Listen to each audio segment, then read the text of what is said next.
दोस्तों, हम बड़े ही मेहनत से आपके लिए एक दिल दहला देने वाली एनिमेटेड हॉरर स्टोरीज वीडियो बनाते हैं। तो अगर हमारी यानी डरावनी रात चैनल की कहानियां एंजॉय कर रहे हैं तो हमारी चैनल को सब्सक्राइब करें और हमारी न्यू लेटेस्ट वीडियो के नोटिफिकेशन के लिए बेल आइकन दबाना मत भूलना।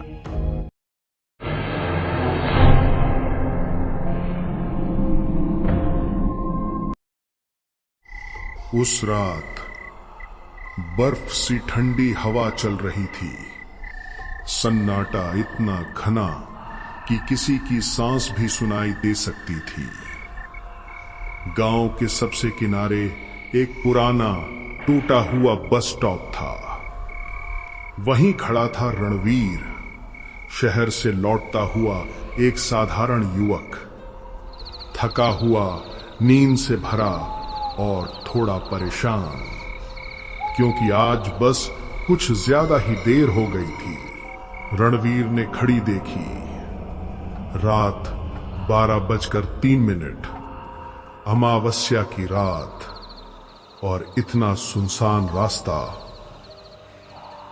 उसने चारों तरफ नजर दौड़ाई, कहीं कोई नहीं। दूर तक सिर्फ धुंध और सड़क पर पड़े सूखे पत्तों की सरसराहट।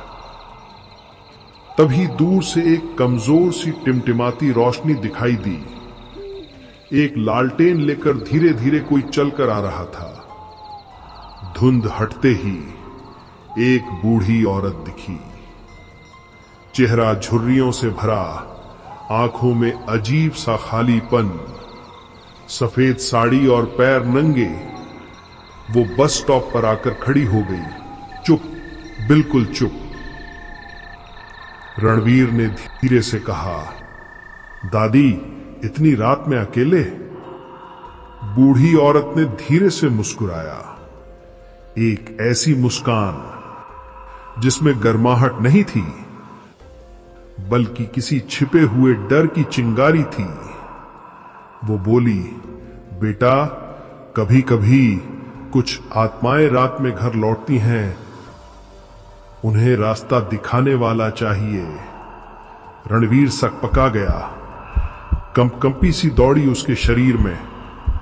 वो हंसने की कोशिश करता हुआ बोला, आप मजाक कर रही होंगी। औरत ने कोई जवाब नहीं दिया, बस सामने सड़क पर घूरने लगी, जैसे किसी का इंतजार कर रही हो। धीरे धीरे धुंध और घनी होने लगी। रेडियो जैसी अजीब अजीब आवाजें हवा में घुलने लगीं।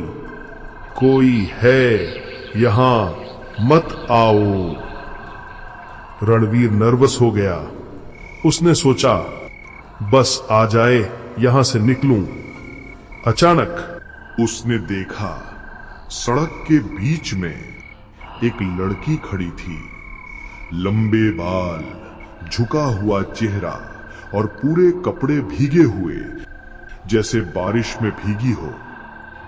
लेकिन बारिश तो हुई ही नहीं थी। वो धीरे धीरे उसकी तरफ बढ़ने लगी। हर कदम की आवाज टप टप टप, जैसे कोई पानी से निकलकर आ रहा हो। रणवीर ने कांपते हुए पूछा, कौन हो तुम? लड़की ने चेहरा नहीं उठाया, बस पास आती रही। बूढ़ी औरत अचानक फुसफुसाई, मत बोल उससे, मत देख उसकी आंखों में, वो जीती नहीं है बेटा। रणवीर का दिल बुरी तरह धड़कने लगा। लड़की बस 2 कदम दूर थी। हवा ठंडी नहीं, जम चुकी थी। औरत ने लालटेन रणवीर के हाथ में पकड़ा दी और धीमे कहा, रोशनी बुझने मत देना, बस आने ही वाली है। रणवीर चौंका, कौन आने वाली है? औरत के चेहरे से मुस्कान गायब हो चुकी थी। अब उसमें डर था। जो इस रात को चलाती है, जो आत्माओं को जगाती है, वो रात माता। धुंध अचानक तेजी से घूमने लगी। गूंजता शोर, टहनियां टूटने लगी, जमीन कांपने लगी। लड़की ने धीरे से चेहरा उठाया। उसकी आंखें खाली थीं, गहरे काले गड्ढे जिनमें कुछ नहीं था। वो फुसफुसाई, रोशनी, बुझ जाएगी। रणवीर ने लालटेन कसकर पकड़ी। शामियाना हिलने लगा, पेड़ मुड़ने लगे और पीछे से एक भारी आवाज आई, जैसे कोई बहुत बड़ा शरीर जमीन रगड़ता हुआ आ रहा हो। बूढ़ी औरत गिड़गिड़ाने लगी, मत आओ, हमने रास्ता दिखा दिया। लड़की रणवीर के बिल्कुल पास आकर रुकी। वो बोली, हम खो गए थे, तुम्हें ले जाने आई हूं। रणवीर डर से पागल होकर चिल्लाया, क्यों? मैंने क्या किया? लड़की ने धीमी डरावनी हंसी हंसी, तुम नहीं, तुम्हारे साथ जो चला था। रणवीर चीख पड़ा, मैं तो अकेला आया हूं। बूढ़ी औरत धीरे से बोली, तुम अकेले नहीं थे बेटा, बस स्टॉप पर जब तुम भेजे गए थे तब से कोई तुमसे चिपक गया था। रणवीर के हाथ से लालटेन कांप कर गिर गई, रोशनी बुझ गई। अचानक सन्नाटा, पूरी दुनिया जैसे खाली हो गई। फिर एक चीख फटी। अगली सुबह लोगों को बस स्टॉप के पास रणवीर बेहोश मिला। आंखें लाल, हाथों पर नाखूनों के गहरे निशान, पास में सिर्फ एक टूटी हुई लालटेन और गीले पैरों के निशान जो जंगल में जा रहे थे। रणवीर आज भी नहीं बोलता, बस हर अमावस्या की रात खिड़की से बाहर देखता रहता है, कहता है, वो फिर आएगी क्योंकि मैं अकेला नहीं हूं।